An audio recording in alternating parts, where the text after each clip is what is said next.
Hey guys, James here today and welcome to no, that's not what this is. This is Sims 4 House Building Part 2 of Settlebrooke Cottage. That's the name of it.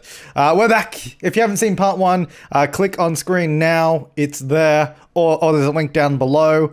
Or maybe I'll do a YouTube card because I never really use those things. That's a little eye in the top right-hand corner. That's pretty cool. You can click on that. Or you could probably just search for it on YouTube. You go Settlebrook Cottage Part 1, enter, and then that takes you to it. Or it's probably in the recommended videos as well on the right-hand side if you're on PC. I don't know where it would be on mobile. I think mobile it's underneath. Anyway, here we are. Welcome back. Furnishing the bathroom today, or one of the bathrooms. There's 2 bathrooms, 4 bedrooms in this home. So it's quite spacious, as I did mention in part 1. Yeah, so got me coffee. So let's just sit here and enjoy, really. So, yeah, so top-notch commentary going on right here. No, so like I said in part 1, that what we built in part 1, or the furnished in part 1 rather, was all the modern section. The rest of the house is going to be much more traditional styling, much more cottagey. Maybe not, 100% cottagey, but, not modern and not looking spick and span. It's going to be a little bit more traditional, a little bit more cottagey. This whole room changes in about like 2 seconds. So, because I did this and I was like, I'm not feeling this room at all. It does not look right, Like, it didn't feel like it should be there. So I was like, okay, let's completely change the room in just a second. When are we going to do that? Right about now. There we go. So I've changed those. And then I think I just go, yep. I'm just like, okay, let's just start over. Let's just rip everything out and do it once more. So just like part 1, this house is available for download. You can go into the description down below. There's a link that says download. You can click on that. Or you can search for it on the gallery by searching Settlebrook Cottage. Or you can search... That was weird. I don't know if that was just in my video or if that was also... I don't know. The screen was just flicking black, like it went black for a few seconds. Anyway, yeah, you can download it in the link below, or you can search on the gallery for hashtag The Sim Supply, or my origin ID, which is also The Sim Supply, the same as it is here on YouTube, just without the spaces in the name. So you can find me over on the gallery. You can also, if you're interested, because there will be a bunch of screenshots at the end of this video. Basically, they're the last like 5 minutes of screenshots, because there's that many screenshots that we're going to go through and have a look at. Just to give you a really good idea, a close-up look at what the house is all about. But if you want to see them right now, you can actually click the link down below to go to my Facebook page, and then if you go to the photos on that page, there'll be an album called Settlebrook Cottage, and you can view all the photos there in beautiful, crispy 1440p, not 4K. I could have taken them in 4K, because I upgraded my monitor situation last week. Actually, I guess it was 2 weeks ago. So I was like, because I used to have an LG ultra wide, which, in case you don't know, is basically... It's like, when you go to the movies and the movies are always like super widescreen, and then when you watch it on TV, you have a black bar top and bottom. Basically, my old monitor was that same size of like the movie screen. So if I watched like a movie, there'll be no black bars. It's like full screen. If that makes sense. That's like the best way I can explain it to those that don't have any clue what it is. Yeah, so basically it's like the screen is in the shape of a movie. If that makes sense. So it's just really wide. It's wider, way wider than it is tall. Anyway, that used to be my old setup, and that was really good for a long while. I had that for a year and a half, maybe a little bit less. It definitely over a year. No, it definitely was a year and a half, because I think I definitely got it around June time last year. Maybe a little bit later than that. But anyway, it was really good, and it still is really good. And I'll probably sell it, or I don't know what I'll do with it. At the moment, it's just sitting behind me over there looking sad. Yeah. So, and then recently I started live streaming a lot more and playing a lot more on consoles. And the problem with that monitor was that I could never... So you could... And because there was only one monitor, I only had one monitor, and it was that one. 34-inch ultra-wide. Sounds really big. And it is quite big compared to a regular monitor. But when you want to get up console, like if you want to play the console game on the monitor and also have Windows sort of running next to it, it makes everything really small, and it's not really a great place to work in. So then I just ended up, my solution was just to play on my TV, which, I mean, makes sense. Like, why wouldn't you play on your TV anyway? But still, like, the way the setup worked with live streaming and recording on that monitor was actually really difficult. And especially when I started live streaming more in the last couple of months, there wasn't enough room, basically. To put it simply, there's not enough room on the monitor to have all the windows open that I needed to see and monitor while I was live streaming. So I was like, all right, it's time for an upgrade. What kind of upgrade do I want to go for here? Because of course I could go, you can get, so your sort of standard monitor these days, and it's one that you possibly have, I think it's definitely the most common, is like a 23-inch or 24-inch 1080p monitor. Most people, I'm just going to guess have that. Obviously some people are going to have smaller ones. You're probably commenting right now, no, but my monitor is only 17-inch. I'll be like, okay. Yeah, okay, I get it. Not everybody has the same one. But anyway, so that's one of the common ones. So let's compare it to that sort of size. So 23, 24 inches, kind of regular. It's kind of standard size-ish now. And then I was like, okay, so I could go for a 27-inch 1440p monitor. So that is it's a little bit more resolution than 1080p. Not too much more, but the screen is obviously a lot bigger and there's more room. And then I could get two of those and have quite a lot of screen real estate. But then, because I've recently got into the habit of recording house building videos in 1440p, right? This one is not, and neither was part one, and that's simply because I actually live streamed this, and I couldn't like record it in 1440p while live streaming. I could only do 1080p. But anyway, future house builds will be 1440p again. And I was like, okay, so that wouldn't really work because I'd have to play, if I wanted to record games in 1440, I would have to play full screen. So then one whole monitor would be taken up by the game, and then I'd have to have everything on the other monitor. And then I basically what would happen in that scenario is I end up back where I was without enough screen space. So I was like, okay, so 27-inch 1440p, not an option. Then I was like, okay, so what about if I just go for a UHD 27-inch monitor? If you don't know what UHD is, that's just 4K. 4K and UHD are technically different.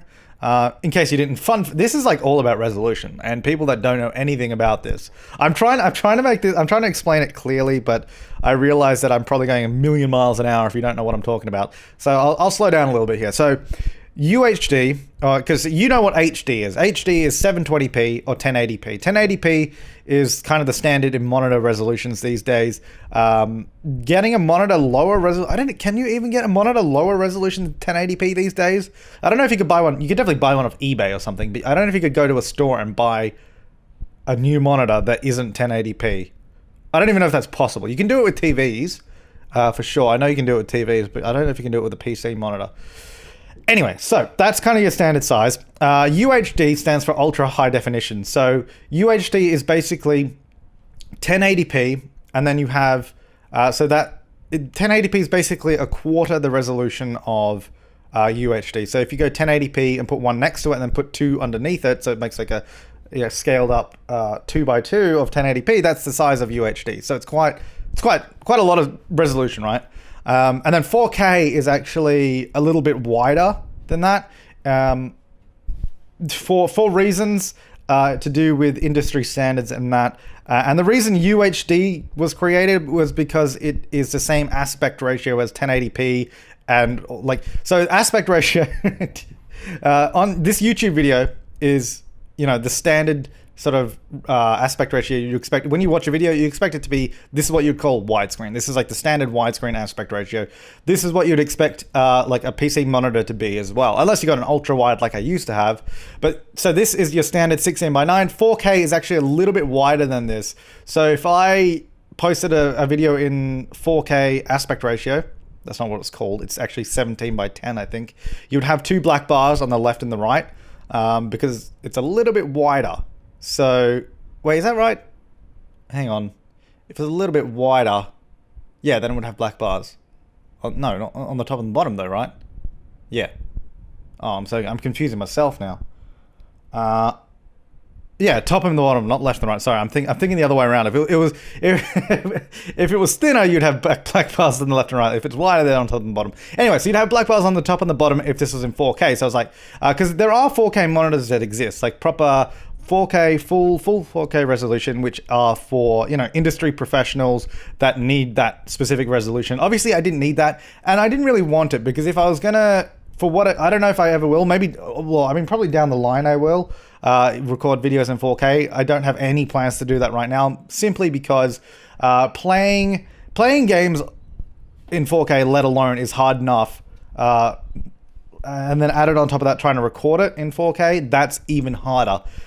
So I mean, I can barely play games in 4K on this computer. I think Sims 4 definitely does work. Probably about, I think I got around 30 FPS when I did 4K in Sims 4, which is definitely playable. I could definitely play it like that, but the second you start recording it, then it slows down even more. So not anytime soon will I be doing that. So I was like, okay, well, I want to future-proof these monitors because UHD monitors are not cheap. So I was like, okay, I don't want to be buying another set of these like next year or whatever, just because, well, I don't know. Anyway, so I went for the 16:9 UHD monitors, and then I was like, so because there's so much resolution in UHD, having it at 27-inch a monitor like a 1440p would be, everything's actually really small on the screen. So, you know, your little start bar down the bottom, even text in Windows is going to be really small. And you can use Windows scaling, but Windows scaling sucks. It basically is crap. Hopefully they can, probably within the next year or two, that will eventually fix itself. Because Mac OS, they have great scaling. They've been doing it for a long time. Windows and Mac, this is going to Windows and Mac thing now. They both have really good strengths, but they also have really bad weaknesses, both of them. So I find Mac OS is really good for, you know, like this is just one example. The scaling in Mac OS is really good. So if you have a super high, you know, Retina display, it looks beautiful. Like, and if you have a lower resolution, older display, it looks beautiful too. Windows, if you have a regular display, it looks beautiful. But then if you get a super high resolution display on a really small screen, like for some reason has become the trend on Windows laptops, which I don't think it should be because scaling is crap. So I actually have a laptop that has a UHD screen on it, and you have to scale Windows to 200 or to 2 times its sort of size. And basically what it does is, like, a lot of the text doesn't really fit in properly. Some parts just look weird. It doesn't, like, it works, but it looks like a really sort of shoddy workaround. Like they haven't really sunk the man hours into it that it needs. And hopefully in the next year or two they can do something with that. But anyway, so on Windows it's crap. Basically I run my laptop at a lower resolution so I don't have to use scaling. And it looks fine. It looks fine because the screen is so small anyway. You can't even tell that it's a lower resolution. But then where am I going with this story? And then on Mac, yeah, so the weakness with Mac, and I think Windows is really strong with this, is the, what do they call it? What do they call it on Windows? Continuum. Basically where you have, so Windows 10 is running on desktop PCs. It's also full Windows 10 on tablets. It's also full Windows 10 on phones. They're even running, yeah, Windows 10 on phones. And it's awesome because they showed in their demo, if you plug your phone into like a little dock and then into a monitor, you have a full Windows 10 experience. And while that may not be useful for everyone, the point I'm trying to make here is that it's really good because their operating system is the same across the board. Even Xbox One, I believe, is running Windows 10 now. Obviously, it has a different front-end interface, but what's running behind is, you know, Windows 10. I think it is anyway. But anyway, yeah, so all their devices are running Windows 10, which is fantastic. Then that's what Apple needs to do, and they probably will do that soon in the next few years as well. But with Apple, you have Mac OS, and you have iOS, then you have Watch OS, and then there's like TV OS with Apple TV. It's like everything is different. While I know like Watch OS and TV OS, and I think iPod Nanos even have their own OS. All of those are they're based on iOS, but they're just different enough that it doesn't really all seamlessly go together. What they need to do is blend iOS and Mac OS together to, you know, that, which I imagine they're probably aware of that, and they're probably working toward it at some point. Where was I going with this? Monitors, yes. Let's go back to that. This has been a long story about monitors. I hope you're interested in monitors. Otherwise, this has probably been the most boring commentary you've ever seen. None of this is to do with the house at all. But anyway, so basically, UHD monitor is such a high resolution, and Windows is so bad at scaling, you really want to avoid it as much as you can. Obviously, some cases you can't, and you just have to deal with it. But if you can avoid it, then you should. So that's why I was like, okay, so I don't want to get a 27-inch monitor that's 1440p because that's too low resolution. And then UHD at 1440p is too high of a resolution. So the only option I had left was to go for bigger monitors. So, and then through my research, I found that basically a 32-inch monitor or larger at like UHD is like the size you want to go for. You don't want to go any less than like 32-inch for UHD. And that's basically what I settled with. So I have two monitors here that are both 32 inches in size, which, let me tell you, is insane. But I really like it. They're massive, by the way. You could probably very, very easily live with one of these if you don't do a lot of content production. Yeah, the reason I got two, so yeah, I got 32-inch UHD monitors. They're massive, and I have two of them, so the resolution is insane. Basically, I have, I could fit 8 1080p monitors. Though I would need 8 1080p monitors to have the same resolution I have with these two. Anyway, so the reason I got these two is because what I was saying earlier is now I can basically run a game at 1440p in a window on one of the monitors and still have room to the side to fit in, because usually I'll take comments and in a lot of videos I'm using your comments as feedback, so I'll get up the comment feed, put it next to the video, then or next to the game, then I have the game there, which takes up the rest of that sort of first monitor. Then on the second monitor I have like the recording software like for the video, and then I have the audio software, and then I can also have like if I need Twitter or my email open or something, so I can monitor that. And it also comes in really handy when I'm doing live stream, so now I can have the game in a nice big window when I'm live streaming, have the chat up, have Twitter up, have everything up, which I couldn't do before. It was all just getting cramped. So now it's actually really, really productive when I'm sort of working away here. Also, in my video editing software, which is basically, I'm watching the house building video now in my video editing software, and I have the video playing back at 100% its size. So it's playing back at 1080p, and I can see the full resolution. Like I don't have to scale down the video, so there's no weird scaling going on with the video, and there's just way more room to edit videos as well, which is really, really nice. So how long was that story about monitors? Like about, what, 15 minutes? But anyway, let's go to the house. So why did I start talking about that? I don't know. Either way, yeah, I got new monitors, so that's pretty cool. So this greenhouse, I mentioned this in the live stream when I was building this house, is that I was going to use that glass awning, the Sunspot, I believe it's called Sunspot awning, as a greenhouse, because it's perfect for that. It's got a beautiful glass roof, and then I've put windows around the side. I would have just used walls to put the windows on, but I mean, you would have seen if you're watching it all. You might just be listening, but if you weren't watching, I tried to put in walls, but because the house is on foundation, the walls had to go on foundation, so then the windows would have to be raised up, and then the awning was too low. Blah-de-blah-de-blah. I just had to place the windows manually with move objects on, and then basically what I've done is gone through and absolutely chock-a-block this little greenhouse with plants, basically. And you can see here I've also gone into the debug items, so all the hidden items in game. I got like out a broom, I got some little twigs and that are on the floor, so it looks a little bit messier. I got a watering can there, you can see, and like bug spray, and then just all these little decorative objects to make it feel like it's really sort of that little greenhouse is being used. And you can see I'm just like going through all the items trying to find what I can to put in there. Put a little hammer on the table as well.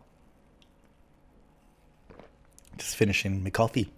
Yeah, so putting using move objects on there to put plants on the table, regular plants that would normally go outside and not on tables. So they're sitting in the greenhouse. There's no door to the greenhouse. Like it's not really a greenhouse because it's open on one of the sides. Like it would be closed with a glass door, but there's no way I could do that properly. So I was like, I might as well just leave it open. It's just there for looks anyway. So I mean, hopefully we'll get a proper greenhouse at some point. But yeah, so this is basically the rest of the video here. Well, the next 8 minutes, a little bit less than that, we're basically just going around and absolutely spamming the house with flowers. We're doing the garden now. I presume we finished the house. I don't know. I wasn't really watching. I was talking about monitors for about 15 minutes.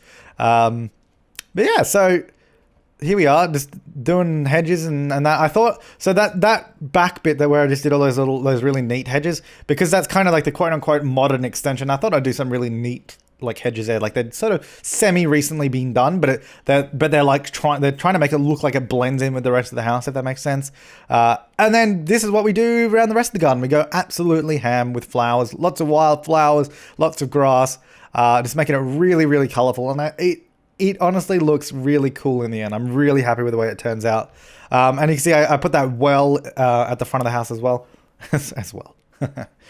Beautiful little item. There's a lot of really nice decorative items, especially for sort of country / Tudor style homes. Like that little well right there, that's perfect. Got a couple of those new bushes that came with Get Together right there. Those are the ones that you can go to the toilet in, you can sleep in, and you can also woohoo in, or you can poo-hoo if you want. That is where you take a poo in the bush and then you go woohoo in it afterward. So yeah, I put a couple of those on the lot in case you wanted to use those. I was going to do a little feature based around that fountain there. I decided it looked absolutely hideous, and I did remove that. I just put the fountain in the front garden. I was going to use those little circular stones. I think they're actually rugs. And I used them at the front of the house there as like stepping stones. I did that in the live stream and I said, oh, we're going to remove that. But I actually kind of like the way they look. Like, they look like stepping stones. I mean, they're way too round. I would have preferred it if they weren't like super circular, but that's okay. So this front little garden here, I decided to, sort of border it with a beautiful little flower hedge. And then we got those hedge arches there leading off to the side of the home. I was going to do a fence all down the side, but I was like, that if putting the hedge down the side of the home really makes it like sort of feel like it's, I guess, boxed in. And I wanted it to feel quite open and quite luxurious. So didn't do any hedges on the side of the house. We just have that sort of front garden hedge. And then I'm just doing some little details right here around the side of the house. Got that new little topiary. I guess that's what it's called. From Get Together there. It looks really fancy. Like someone's really taking care of that. And then I don't know, I made a little feature out of it. It just looks cool. It's having a good time. I changed that fence to match that little sort of flower box fence to match with the trim of the house. So it wasn't, beaming white. It didn't really match in with anything. And of course, here we are just adding a bunch of stuff around the home. We've got a nice little bench there. So yeah, I didn't even mention that pond that I put in there. That's when I was talking about like the debug items. Oh no, I was talking about the well, I think. That pond, you can actually go fishing in it. So there you go. That's from the hidden items menu, or the debug items as they are called. And I thought it looked kind of nice. It was because I was gonna do. No, I wasn't. I wanted to do the natural pools on this lot because this lot is actually quite small. I say it's quite small. This is like a 40 by 30 lot, but because the house is so big, there wasn't that much garden space. And if I did put in a pool, there wasn't really that much room. So I was like, okay, why don't we just put in like a little pond, and then I can, decorate around that. So on this side of the house, where I put that table, I guess we'll go back to it in like 5 minutes or something. Well, not 5 minutes, way less than that. We're going back to it right now. I wanted to have a beautiful little secluded sitting area in the garden somewhere. So I was like, okay, let's get this brand new outdoor table. Let's figure out what we can do with it. And I was like, okay, here's what we can do. We can make it a nice little secluded area, make it a little private, put it inside this little hedge zone. And I wanted to get a nice awning over it, but I couldn't use the flower box fences that I would normally do because the walls were too high. So I tried scaling up that awning. It looked awful. So I didn't do that at all. But there is a brand new, and I used it on the front door, brand new like decorative item. And you'll see it in a second when I eventually figure it out again. Yeah, those. I can't remember what they're called, but put two of those together so it acts as kind of like kind of like a bit of a shade to the table. So I put them over the tables, and I thought it looked quite cool. Instead of covering up the whole thing, it just covers up. Oh yeah, I found a weird glitch with gates there. Like if you saw like the hedge disappear there. If you're holding a gate and it like goes over a fence and then you move it to the side, then it like leaves a gap there. And if you want to get it back, you have to like place it, and then I don't know. It's weird. Anyway, it's doing it again right there. Yeah, so we have this little paved, like, secluded area on the side of the home. A little bit of, like, not super private, but, a little bit more privacy than the rest of the garden. So you can go sit in there, have a chat, have a cup of coffee, have some afternoon tea, that kind of stuff. Just getting some outdoor lights around the place now to make sure the house is beautifully lit up at nighttime. And we have a little bit more to do here. Not actually sure what we're doing in this last little section. Oh, small flowers. Okay. Finished in me coffee. Ooh, it's real strong at the bottom. Didn't drink it. Didn't mix it well enough. I'll stir it, not mix it. You don't mix a coffee. Didn't stir it well enough, I guess. Oh, or maybe it just... Maybe I just left it too long. It's also quite cold. It's upsetting. Yeah, no, I'm done with that. That's not good anymore. Right. Yeah, so just put it away. Yeah, so looking over that way, where I put that tree... where that bush is now. Looking in that direction, like I noticed there was like a big gap in the sort of house, and it looked really empty when you looked sort of toward the greenhouse and off to the side. So I was like, okay, let me put a tree in there. I put the tree in. This is actually something important to note. So, because I was thinking forward to screenshots. So when I put the tree in there, it looked good from that angle. But then when I wanted to take a picture of the house from the other side, the tree, you know, would block half the house. So I was like, okay, well, I can't put a tree there. So why don't I just get one of those, like, I just get a larger bush, like that sort of, that woohoo bush that I have just over there. So I use that instead. And it gets the same effect of making it not look empty, and it also doesn't cover up the home. So a little tip for screenshots there, I guess. Oh, that little sundial item is cool too. I like that. And I was just playing around with some decorative items here. I think I was just trying to find if there's anything else I wanted to put in anywhere. But I think we're pretty much done at this point. I was just going through, seeing if there's anything else, and I don't think there was. So I spun around, and here we are in the screenshots. So there. Look, I love the garden. There's loads of exterior shots on this home because I wanted to show off every single inch of it. So obviously we do our usual. We go around the outside of the house. We sort of rotate around it. Then we'll get some actual close-ups. I love that shot there. The house is just, I don't know. It's so green and so luscious. You can see a little greenhouse there. We'll get a close-up of the greenhouse in a bit. There is that pond that I was talking about, looking like sort of on this side of the home. And here we're going to go. Well, now we're going to go through the garden, have some close-up shots. That's the bench by the pond there. There's that topiary and the sundial right there looking up at the house, which is really, it just looks awesome. There's a little well near the front of the home, and the front door just there on the left.